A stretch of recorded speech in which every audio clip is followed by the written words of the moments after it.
Meillä on täällä cornerissa Rocky Rebelsin uusi päävalmentaja Eero Vierola. Kerropa pikkasen, että mitenkäs sä nyt tähän hommaan oikein ajauduit? Joo, tietenkin pitkältä aikaväliltä niin on ollut aika kauan mukana valmennuksessa ja Rokissakin ihan kiekkokoulusta tuohon edustusjoukkueeseen kaikissa. Lähestulkoon joka ikäluokassa jollakin tavalla mukana ja sitten urheiluakatemiassa jääkiekon laji vastaavana 6 vuotta tuli täyteen.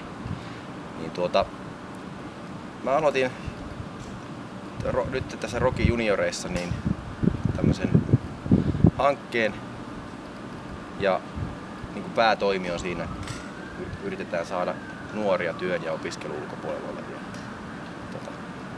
osallistettua seuratoimintaan. Ja sitten siinä tuli mahdollisuus sitten, että tietenkin kun tämä valmennus on kuitenkin semmoinen intohimo, niin että on mahdollisuus myös sitten valmentaa ekstra. Tartuin sitten siihen mahdollisuuteen.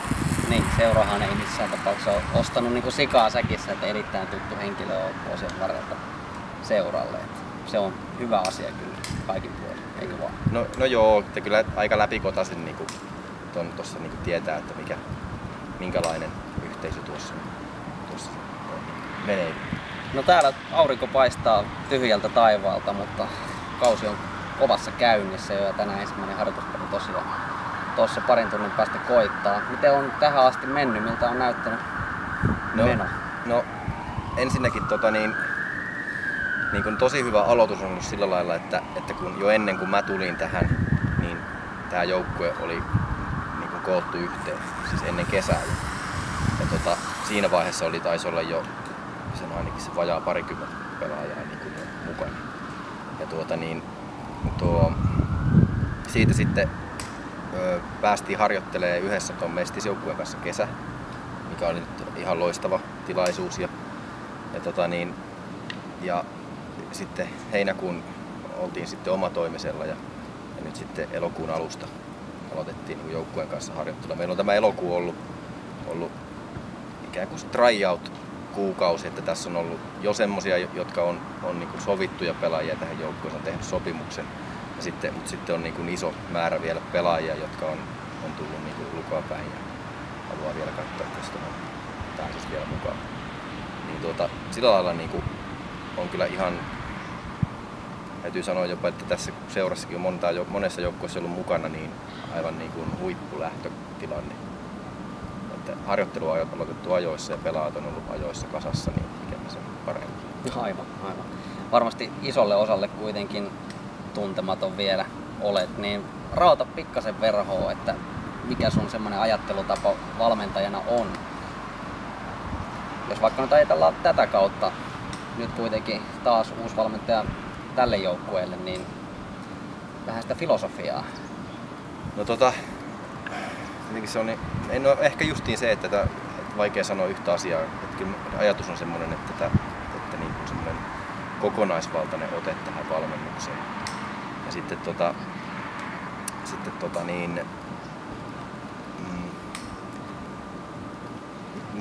aika vaikea kysymys, mutta jos filosofiasta pitäisi miettiä, niin ehkä semmoinen, tietenkin pidän semmoista niin kuin urheilullisia arvoja tärkeänä, että oikeasti pyritään tekemään urheilujuttua. Mutta sitten myös niin kuin tällainen ajatus, että ei olla ensisijaisesti valmentajia, olla ensisijaisesti ihmisiä. Ja sitten semmoinen niin kuin ihmisten välinen kohtaaminen, niin se on niin kuin yksi semmoinen iso juttu, mitä tuossa niin kuin yrittää viedä eteenpäin. Mutta ehkä siinä on kyllä niin laaja kysymys, että vaikea sanoa millään yhdellä asialla, että mikä on niin kuin valmennusfilosofia. En tiedä, mutta jos se urheilullisuus se tuli jo siinä esiin, että se on kuitenkin iso asia sun toiminnassa, että se näkyy jokapäiväisessä toiminnassa. Joo, ja sillä lailla, että jos pitäisi ajatella, että minkä puolesta sitä valmentaa, niin joo, urheilun ja sitten oikeasti näiden tekijöiden, jotka tässä urheilun puolella on. Eli nämä pelaajat ja valmentajat ja huolto- ja joukkueenjohtajat, niin että oikeasti tämä tämmöinen kokemuksellisuus olisi yksi niin iso juttu. Sen puolesta tässä ollaan.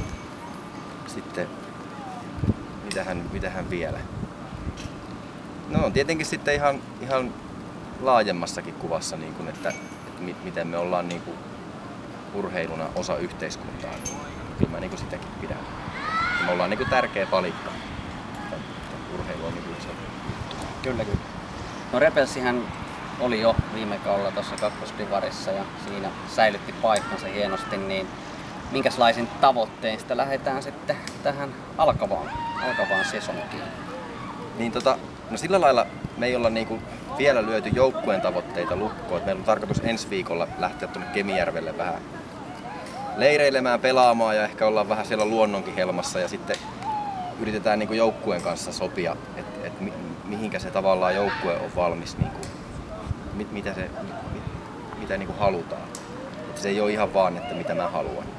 Mutta sitten niinku, tietenkin, niinku, että jos ajatellaan tämä Rocky Repersin asemaa tässä seurassa, niin kyllä me pyritään niinku olemaan oikeasti semmoinen laadukas mahdollisuus näille meidän nuorille ja miksei vähän vanhemmillekin pelaajille, jotka oikeasti vielä niin uskoo siihen, että tästä voisi vielä päästä niin eteenpäin ja ylöspäinkin ja jopa niin ihan uraan kiinni.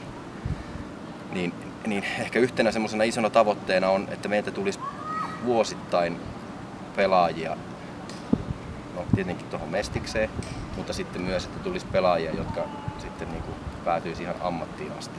Mutta sitten samaa hengenvetäjän on pakko sanoa, että kaikki urheilijat ei välttämättä niin kuin sitä halua, mutta sitten pyritään myös tarjoamaan oikeasti vaan hyvä paikka niin kuin urheilla ja kuulua tähän juttuun. Että tässä on niin kuin senkin suhteen on moninaiset tavoitteita. Mutta käytännössä se näkyy sillä lailla, että meillä on tuossa mukana urheilijoita, jotka harjoittelee 2 kertaa päivässä. Ja sitten meillä on urheilijoita, jotka harjoittelee sen 4 kertaa viikossa. Eli siinä on, niin on haitaria. Ja molemmat niin hyväksytään. Ja, niin kuin, että me ollaan kuitenkin sen verran pieni paikkakunta, että meidän täytyy niin erilaisilla tavoitepohjilla olevia ihmisiä pystyä niin pitämään mukana tässä toiminnassa. Näin. Kyllä, näin lyhykäisyydessä. Niin. Tässä vaiheessa kiitän haastattelusta. Ei muuta kuin tsemppiä tulevaan kauteen ja etenkin tähän iltaan jo ensimmäinen harjoitusottelu. Ja nämä cornerit jatkuu koko tulevan kauden ajan. Kannattaa pysyä kanavalla.